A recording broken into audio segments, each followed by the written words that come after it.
Life's funny, you know? You start off with a heart full of dreams and a head full of plans, thinking you've got it all figured out. That was me, Jane, and my husband Alex when we first tied the knot. We were like two peas in a pod, living in this cozy house I got from my granny, with our little bundle of joy, Lily lighting up our world. Back then, Alex had just opened up his bakery. It was small, but it was his pride and joy. I was climbing the ladder at the company, crunching numbers as an economist. We were a team dreaming big dreams about big houses and college funds for Lily, and maybe a sibling or two down the line. But as the months rolled by, something shifted. The bakery remained small, barely scraping by. I tried talking to Alex about maybe expanding or trying something new to boost business. Alex, babe, have you thought about maybe offering catering services? Or what about those pastry classes you always wanted to run? I'd suggest, trying to keep the conversation light and positive. He just waved me off, his forehead creasing in annoyance. Jane, I know what I'm doing, okay? We're fine as we are, he'd say, but we weren't fine, not really. I started taking on more hours at work, trying to make up for the shortfall. It was around then that things with Alex's mom got tense too. She'd call out of the blue, laying into me about how I wasn't supporting Alex enough. Listen here, Jane, she'd hiss over the phone. My son doesn't need your charity. He's doing just fine without your meddling. I was taken aback, to say the least. Mrs. Thompson, I'm just trying to help. We're family, aren't we? And besides, I'm not exactly sitting on a pile of cash here. I'm working hard for everything we have, I'd explain. Lately, things have been going south for Alex's bakery, like a ship hitting one iceberg after another. First, he had to let go of half the staff, which was tough. Those were people we knew, people who relied on that paycheck. Then he had to cut down on production, saying there wasn't enough demand to keep things running like before. It broke my heart to see him so defeated, but I wasn't about to sit back and watch our dreams crumble to dust. One evening, I sat down with him, trying to keep the conversation as light as possible. Alex, love, have you thought about maybe bringing someone in, a consultant or something, to look at what's going wrong and help us fix it? He barely looked up from his plate, his fork playing with his food more than anything. Jane, we've been over this. I don't need some outsider telling me how to run my bakery, he'd say. But it could help, don't you think? Maybe there's something we're missing. We could even consider a loan, just to tide things over and invest in a bit of a revamp. That got his attention. His head snapped up, his eyes narrowing. A loan? Are you out of your mind? We're already hanging by a thread, Jane, and now you want us to drown in debt? I tried to keep my voice calm, even though frustration was bubbling inside me. It's not drowning if it helps us swim, Alex. I'm just trying to find a way to help us get through this, I'd say. But he slammed his fork down, pushing away from the table. No, Jane, just no, he'd say, storming out, leaving me sitting there, staring at his uneaten dinner. A few months passed, and the bakery's front door had a new sign hanging on it. Closed until further notice. It was like a punch to the gut every time I walked past it. Inside our home, the air was thick with unspoken words and frustration. Alex had retreated into himself, spending days on end flipping through job listings with a scowl, his pride bruised and battered. One evening, after a particularly long day at work, I found Alex slumped on the couch, the glow of the TV casting shadows across his face. Alex, we need to talk about you finding a job, I started, trying to keep my voice steady and calm. He didn't even look up.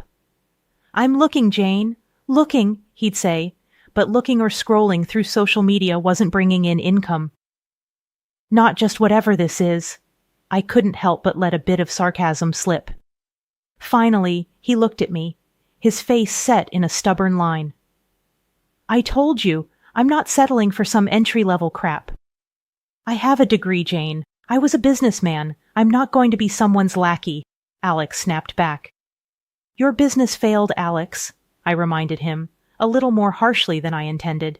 We can't afford your pride right now. We need practical solutions, real income. That set him off. So what? You think I'm just a failure? Is that it? You don't think I can make it back to the top? It's not about what I think. I tried to reason. It's about reality. We have bills, a daughter to think about. He didn't let me finish. Forget it, Jane. You wouldn't understand. You're just like everyone else, trying to keep me down. The argument spiraled from there. Harsh words thrown back and forth until he stormed out, slamming the door behind him. Not long after that mess, his mother called. As soon as I heard her voice, I braced myself. Jane, you need to do something about getting Alex a job at your place. A good one, she demanded, as if it were the simplest thing in the world. Mrs. Thompson, it doesn't work like that, I started, feeling the frustration building. They don't just hand out high positions based on a request, especially not to someone with no experience in the field. She huffed. You need to support your husband more, Jane. He's got potential. You're just holding him back. The conversation went in circles, her accusing me of not doing enough, of not caring enough, while I tried to explain the reality of our situation. It ended with her hanging up on me, leaving me feeling even more isolated and frustrated. And so, days turned into weeks with Alex barely lifting a finger around the house, consumed with his phone or the TV, leaving me to juggle work, household chores, and taking care of Lily. Every attempt to talk to him about responsibilities, about being a part of this family, was met with defensiveness or outright avoidance. Can you at least pick up Lily from school today? I asked one morning, hoping for a small win. I'm busy, Jane, was his dismissive reply, not even specifying what he was busy with. Doing what, Alex? What's so important that you can't help with your daughter? I pressed, but he just shrugged. Just stuff you wouldn't get, he said, wrapped up in his own world. That's how it was now, him wrapped up in his world of whatever, me trying to keep everything else from falling apart. Every conversation a battle, every day a little harder than the last. Things between Alex and me hadn't been great, but I never expected to find out he was taking cash right out of my purse. It started small, a $20 here, a $50 there. I thought I was being forgetful at first, until one day the missing amounts were too big to ignore. I waited for Alex to come home, tapping my foot, my arms crossed. The minute he walked through the door, I was on him like a hawk. Alex, we need to talk. Now, I said, my voice sharp. The cash from my purse. It's been going missing, and I want to know why, I demanded. For a moment, he tried to play dumb, his eyes shifting away from mine. Money? What are you talking about, Jane? Don't play games with me, he said. I've been noticing for weeks. It's gone, and you're the only other person here, I insisted. Finally, he sighed, running a hand through his hair. Okay, I took it. But Jane, you don't understand. I needed it. Needed it for what, Alex? Beer? Because that's all. I see what you're doing these days. Sitting around drinking while I'm out working my ass off, I confronted him.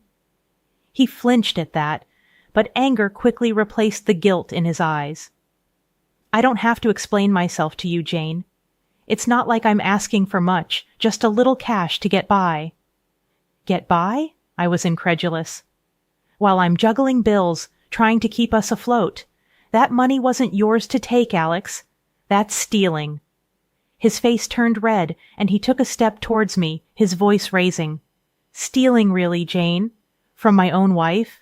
That's what you're going to call it? Yes, that's exactly what I'm calling it. I stood firm.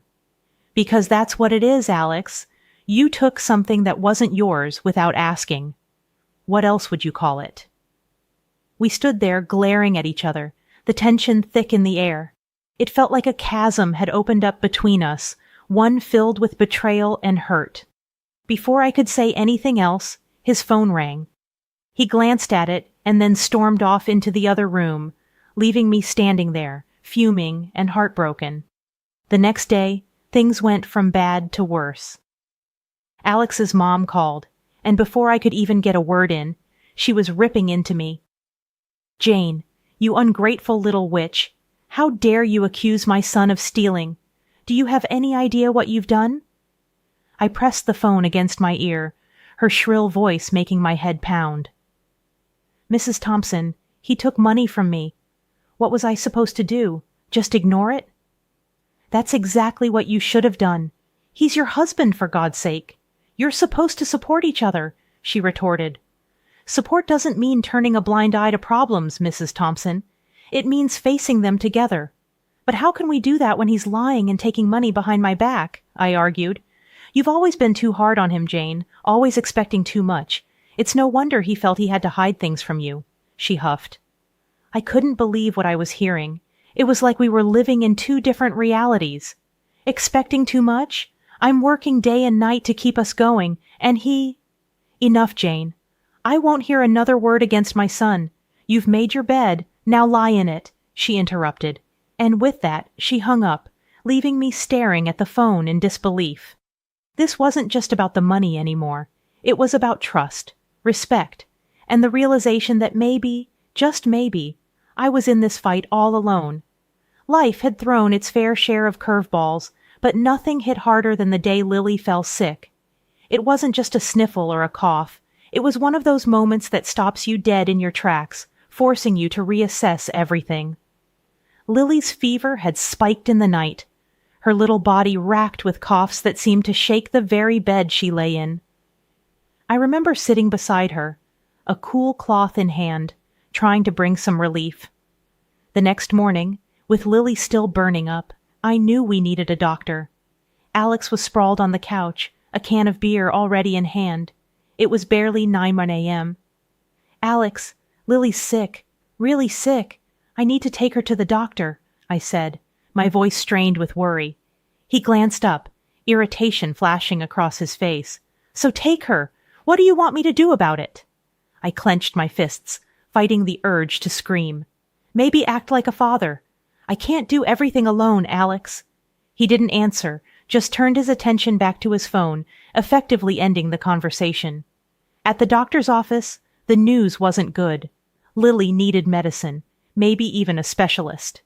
The cost started to pile up in my head, a mountain of expenses we were ill-prepared to handle. I called Alex from the pharmacy, hoping for some semblance of support. The medicine's expensive, Alex, and she might need more tests. We need to figure this out. There was a pause before he spoke, his voice cold. Well, what do you want me to do about it, Jane? Money doesn't grow on trees. I was stunned into silence. Our daughter was sick, and all he could think about was money. She's your daughter, Alex. She needs us. Can't you see that? Of course I see that. But freaking out about it isn't going to make money appear. You figure it out, you're good at that, he retorted before hanging up. I felt a mix of anger, frustration, and sheer determination. Lily needed me, and I wasn't about to let her down. The decision to not send money to Alex's mom that month was a tough one, but necessary. Lily's health came first, no matter what. But when Mrs. Thompson found out, the fury was unleashed. Where's my money, Jane? She demanded over the phone, her voice a sharp knife. I took a deep breath, bracing myself. Lily's sick. The money went to her medicine and doctor's visits. We had no choice. No choice? That's my money, Jane. You can't just decide not to send it. What am I supposed to do? She accused. Your granddaughter is sick, Mrs. Thompson. Doesn't that matter to you? Lily's health is more important right now, I pleaded. She scoffed, a sound that made my skin crawl. You're just using that as an excuse. I need that money, Jane. You're being selfish. The conversation went downhill from there, ending with her calling me names and hanging up. I stood there, phone in hand, feeling a cocktail of emotions swirling inside me. Anger, disbelief, but above all, a fierce protectiveness over Lily. The day everything turned on its head started like any other, but ended in a way I never could have predicted. It was when I stood at the checkout line, groceries piled up, that I reached for my bank card and found nothing but emptiness. Panic knotted my stomach, not just at the embarrassment of not being able to pay, but at the realization of what it meant. Alex had taken my card for a whole week. My calls to him went unanswered, a silence that spoke volumes. Then, out of the blue, he returned, but not alone. His mother was in tow, both of them wearing smug looks that didn't bode well. Before I could even demand answers, Alex dropped his bombshell. I won, Jane. $5 million. Can you believe it? The news knocked the wind out of me. Not just the amount, but the sheer audacity of him claiming this victory after everything. What? How? I managed to ask. With your card, he said, as if he had done something clever. Bought a lottery ticket. The room spun. He used my card without permission, and now this. His next words cut deeper than the betrayal of theft.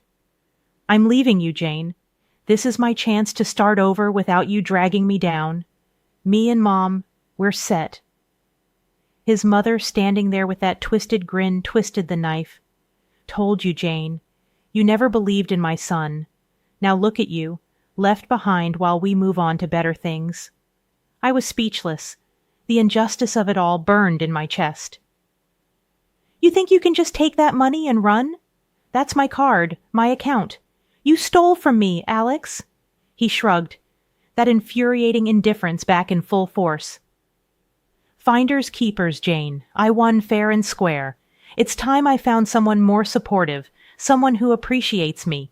The words stung, but it was the dismissal of our life together, of our daughter, that hurt most. And what about Lily? You're abandoning your daughter. Lily will be fine with you. I need a fresh start, away from all this. He gestured vaguely around our home, as if it were a trap he had finally escaped. I wasn't just going to roll over and let him take everything from us. Especially not with money that was as much mine as it was his, if not more so. The first step was finding a lawyer, someone who could navigate the treacherous waters of legal battles that lay ahead. When I sat down across from Miss Rivera, a sharp woman with a reputation for being a bulldog in court, I knew I had found my champion. I'm not going to lie to you, Jane. This is going to be a tough fight, Miss Rivera began, her voice matter-of-fact. But it's not insurmountable. I nodded, clenching my fists in my lap to stop them from shaking. I understand, but I can't just let him get away with this. It's not right. She smiled, and there was a glint of something fierce in her eyes. I like your spirit. We'll give it everything we've got. First, we'll need to prove the purchase was made with your card. Do you have statements or any evidence of the transaction? Of course, I replied, pulling out copies of my bank statements I had brought with me. It's all here, the date, the time, the exact amount.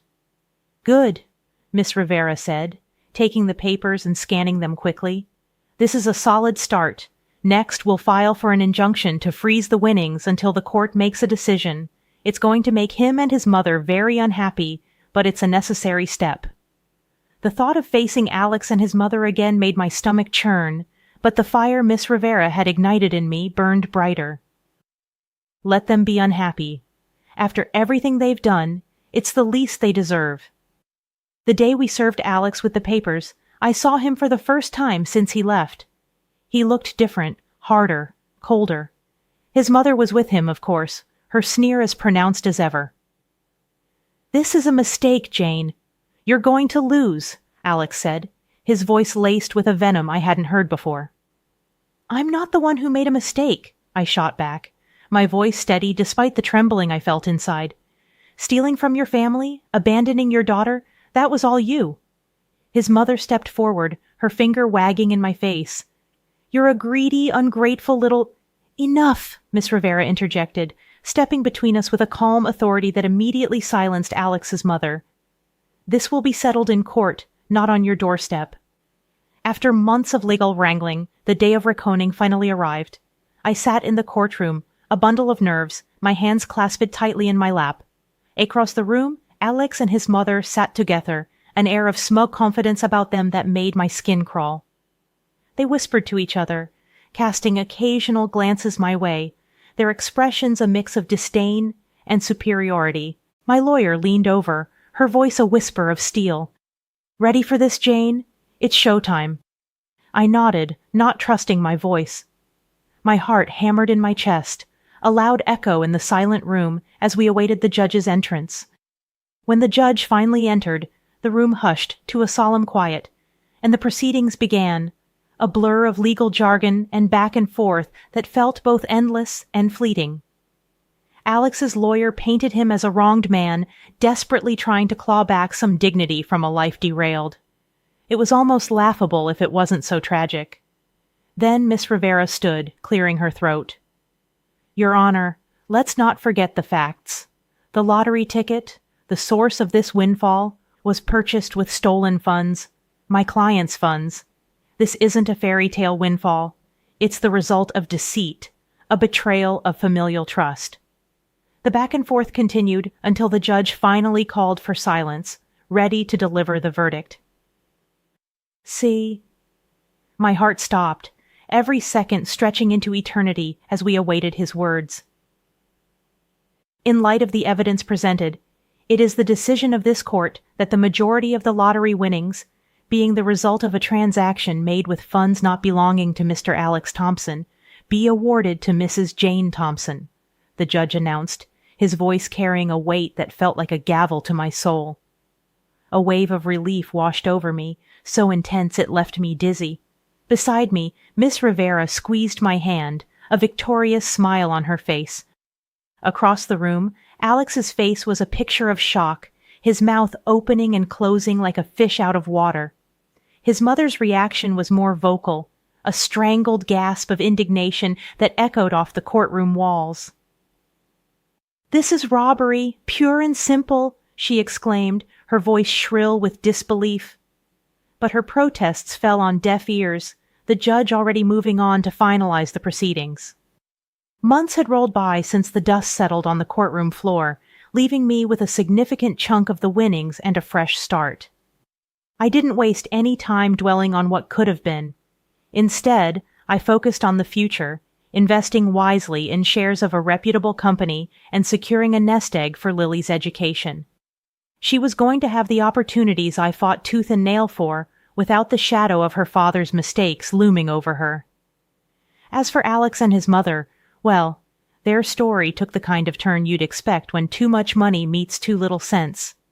He bought himself an outrageously expensive car, flaunting it like a trophy whenever he got the chance. But the flash and dazzle couldn't mask the inevitable. His gambling, which started as a small-time hobby, spiraled out of control, swallowing every last penny of his windfall. Last I heard, he was drowning in debt, the fancy car long gone, and living off whatever his mother scraped together from her pension. Their grandiose dreams deflated to the size of their cramped living quarters in his mother's old house, the two of them constantly at each other's throats. Alex never did get a job, pride and laziness anchoring him to his mother's couch as firmly as if he were cemented there. One afternoon, while Lily and I were at the park enjoying a peaceful, simple moment, Sarah, my steadfast friend through thick and thin, sidled up beside me on the bench. "Jane, you heard about Alex?" she asked, a note of pity in her voice that I didn't need. I nodded, keeping my eyes on Lily as she laughed, swinging higher and higher. "Yeah, heard he's hit rock bottom." Sarah shook her head. "It's a damn shame, isn't it? All that money and nothing to show for it." I sighed, a small part of me still aching for the man I once loved, for the father Lily deserved but didn't have. "It is a shame, but we're moving on, Sarah. We're happy." Our conversation drifted to lighter topics, but as I sat there basking in the late afternoon sun, my thoughts briefly wandered to Alex. I wondered if he ever thought about us, about the life he threw away for a shot at easy money. But then Lily called out, beckoning me to push her higher on the swing, and just like that, my fleeting curiosity about Alex's regrets vanished into the air.